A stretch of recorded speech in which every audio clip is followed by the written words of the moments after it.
Bonjour, je suis David.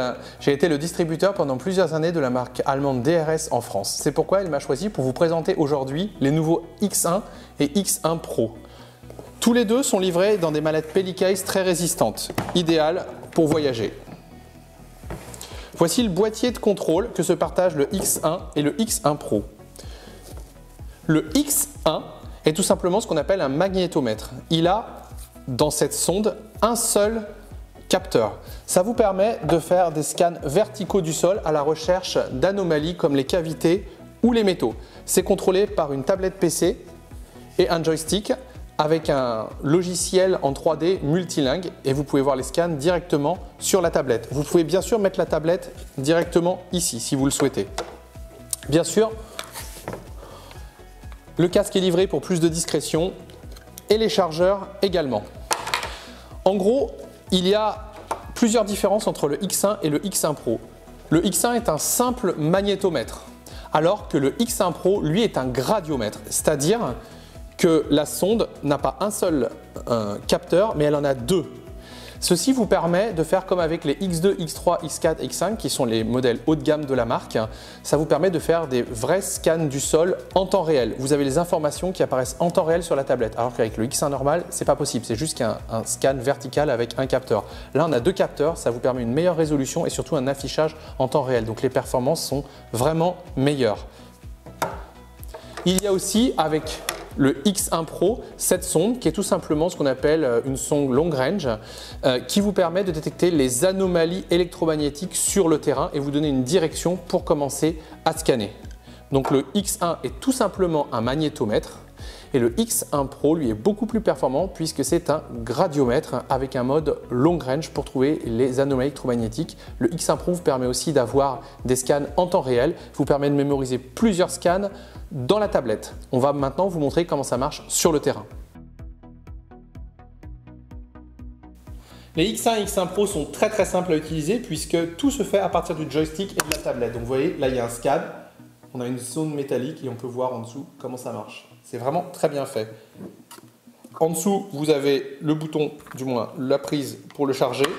Ce potentiomètre sert à calibrer en fait le mode long range et là on peut mettre tout simplement le casque qui vous permet de neutraliser le haut-parleur et vous avez les bruits qui tombent dans le casque directement. Donc là on va choisir la sonde gradiomètre avec les deux capteurs. Ça nous permet de faire des scans vraiment dans toutes les directions et avec une très bonne résolution. Donc on la met et puis on vise tout simplement. Et voilà. Alors une fois que ça s'est mis, on l'allume.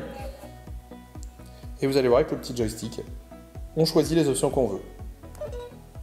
Magnétique détection, c'est le mode magnétomètre. Vous avez le live scan, vu que c'est un X1 Pro en fait, vous voyez en direct sur la tablette ce que vous scannez, tout simplement. Cette option n'est pas disponible dans le X1 normal.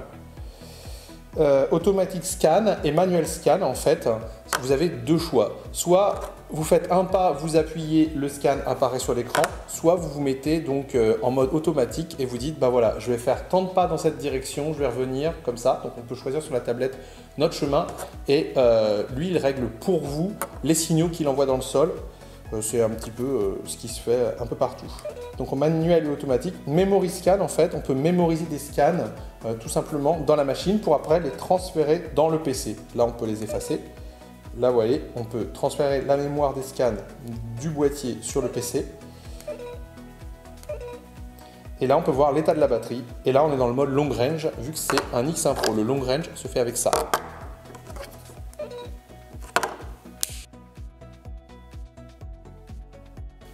DRS a développé son propre logiciel en 3D qui vous permet de scanner et surtout d'interpréter les données. Bien sûr, pour interpréter les données, vous pouvez utiliser n'importe quel autre logiciel géophysique que vous trouvez dans le commerce, comme Voxler par exemple.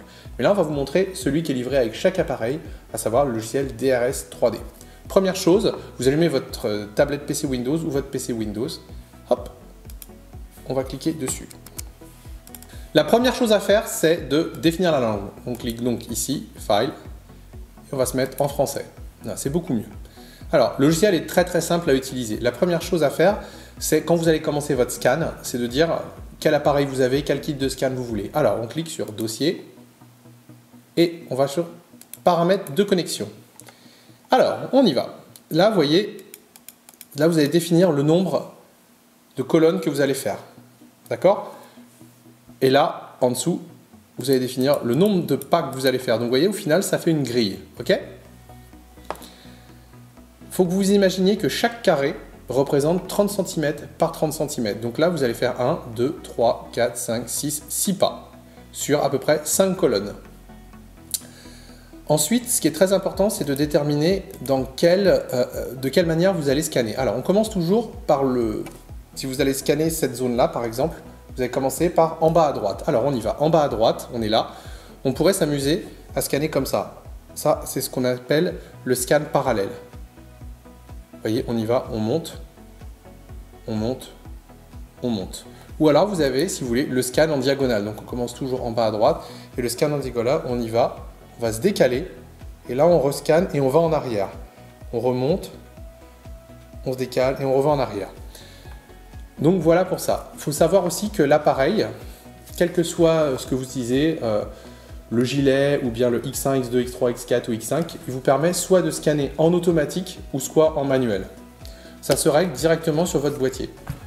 Le scan automatique, vous prenez votre joystick, vous appuyez une fois et la machine va vous faire des bips. À chaque bip, vous faites un pas. Ça vous aide vraiment beaucoup. Si vous préférez le scan manuel, à chaque fois que vous faites un pas, vous appuyez tout simplement sur le joystick. Un pas, un bip. Et à chaque fois, il va enregistrer à chaque nouveau pas. Donc c'est manuel. Donc les deux sont possibles. Revenons sur le mode de fonctionnement. Alors, vous avez les 3D Ground Scan, ça veut dire les scans en 3D. C'est ce qu'on utilise sur les X1, X2, X3, X4, X5.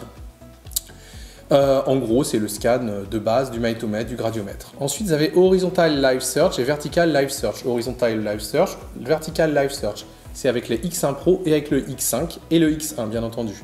Ce sont deux modes spécifiques à ces machines. Et vous avez la résistivité. Alors, la résistivité, c'est bien différent. Alors là, ignorer la direction du scan, c'est complètement différent. Mais là, vous voyez, il y a les sondes. Okay, et c'est là que vous définissez pour la zone à scanner, tout simplement. Combien de mètres, on va dire, vous allez mettre de câbles et la distance entre les sondes. Revenons sur le 3D Ground Scan. Donc on y va, on va dire qu'on va faire tant de colonnes par tant de pas. Donc on y va, on a notre zone à scanner. Et là, clic sur connexion. Donc là, vous commencez votre scan, soit en manuel, soit en automatique. Vous avez défini le nombre de pas, le nombre de colonnes que vous allez faire. Ça y est, c'est bon. Bon, on a scanné sur le terrain un objet. Le voilà, on va l'ouvrir. Il est là. Bon, là c'est du bazar. Qu'est-ce qu'on fait tout de suite? On va le mettre en 2D. En 2D, on voit bien qu'on a quelque chose de bleu, quelque chose de rouge. Bon, on va vous faciliter la tâche. Généralement, ce qui est rouge, c'est du métal. Mais pour qu'on soit sûr que ce soit du métal, ce qui est rouge et ce qui est orange et un peu jaune, c'est le métal. Donc vous voyez, le jaune va de 5,6 à 2,3. Pour être sûr que c'est bien du métal, il faut que les deux premiers chiffres ici fassent moins de 10%. 2,3 plus 1,6, ça fait 7,9, donc ça fait moins de 10. Si ça fait moins de 10, c'est du métal.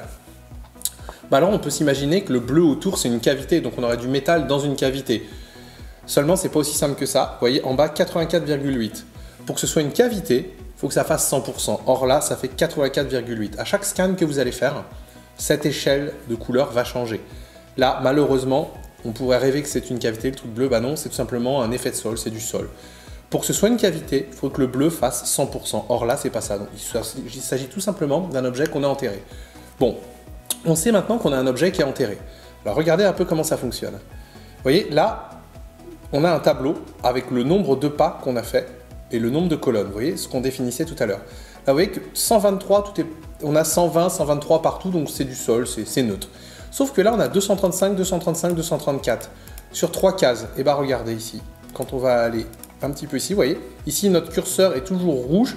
On commence en bas à droite, donc on monte, on y va. Donc, c'est combien de pas? 1, 2, 3, 4, 5, 6. À partir du 7e pas et la 3e colonne. Donc, on rouvre, regardez ici. 1, 2, 3, 4, 5, 6, 7, 1, 2, 3. On est là, 234, 235. Vous voyez, on retrouve notre objet ici symbolisé par une couleur. Donc là, on est là. Donc on sait qu'on a un objet métallique en plein de notre zone. Alors maintenant, essayons de trouver sa taille. Bah, c'est simple, on vous a dit que chaque carré faisait 30 cm par 30 cm. Vous faites des pas de 30 cm. peu près. Donc 1, 2, 3 carrés, c'est un objet qui fait 3 x 30 cm, ça fait 1 mètre de long. Niveau de la largeur, eh ben, ça fait tout simplement 30 cm.